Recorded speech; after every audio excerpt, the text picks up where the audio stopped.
Hi guys, welcome to HoboRec. Today we're going to do this week's episode of the Q&As, and as you can see we're hanging out at Studio B, so we're going to do it from here today. First off, I want to say thank you so much for the incredible feedback I got on the mix walkthrough of the intro song. I was a little bit nervous of putting that out since it's the first time I do it, and it's a bit weird having people look over your shoulder and see what you do when mixing, and I'm just glad that so many of you got something out of it, and I already got a bunch of mixes from it. So I want to start this episode with playing the first mix that actually arrived just later that same day when I published the video.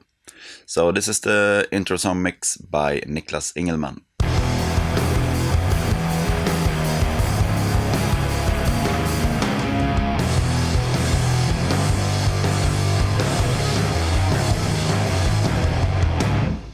So the first question I want to answer is directly related to this. The question is from Johan Emanuel. Great intro track. I gave the mix a try. Do you want me to send you my version? Yes, of course. If you want to, you can send me your versions. As I said in the video, if you send me your mixes, I'm going to try to use them in my intros. It would be kind of fun to play a lot of different mixes because it really hit me when I got some of those mixes that it's totally different feeling depending on how you mix it. It's incredible how different such a short amount of music can sound just depending on some creative decisions sound wise. FS Bass asks, hey, since you seem to love the Pultec EQ, have you tried the PTEQ X3 EQ by Ignite Amps? I wonder how it compares to the UAD one. Yes, I actually have tried it. I was looking through some lists with the best free plugins, and that one came up.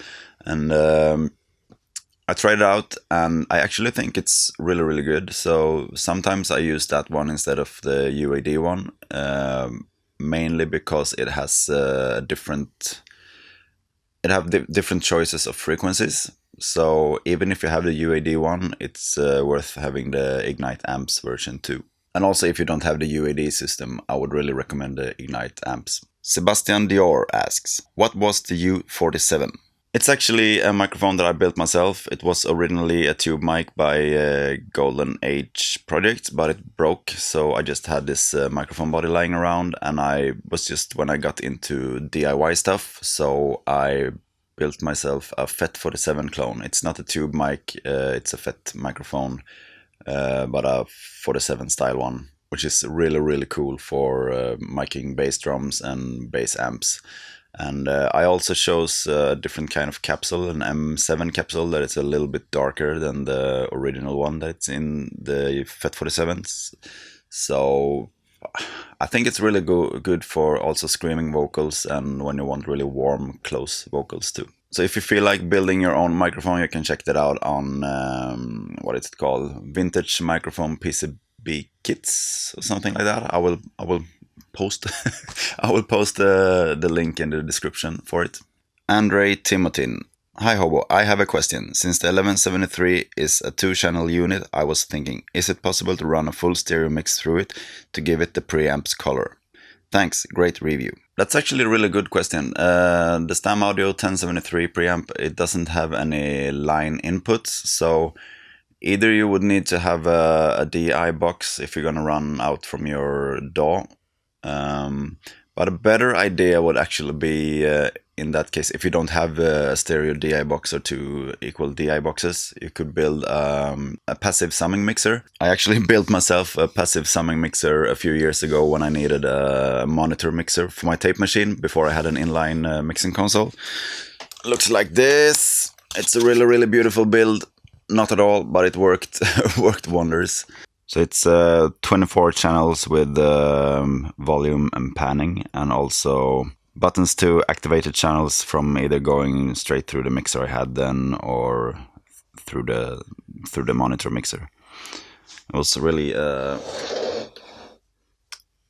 pain in the ass building this, but it was cheap and it worked really great. So it's almost a bit sad that I don't need it anymore. It's really, really ugly, but yeah, so 24 ins and outs, and yeah, the master summing So that too went to a microphone preamp. You can buy a really cheap passive summing mixer kit from DIYrecordingequipment.com. There you have 8 or 16 balanced inputs. In the other end, it comes out 2 microphone outputs. Because a passive summing mixer needs something to gain up at the end stage, like the summing amp. I'm not sure the technical things about it, but you need an amp at the end, and those summing mixers are built so that you can use microphone preamps as amps at the end. So that way you can have 8 or 16 channel summing mixer and add the color of, for example, the 1073 preamp or any other preamp you would like. And it's only like $50 for the summing mixer kit. James Cassidy, did you end up buying this EQ? Unfortunately, not. It was a really awesome EQ. It was a little bit over my budget right now. I mean, if I was looking for EQ, it's a good price for that kind of EQ. But right now, I have a lot of other stuff that I need to invest to. So I'm trying not to buy too much stuff right now. We can keep it at that. That's all the questions I'm gonna answer today. Thank you so much for watching, and see you again next week. Bye bye. Cheers.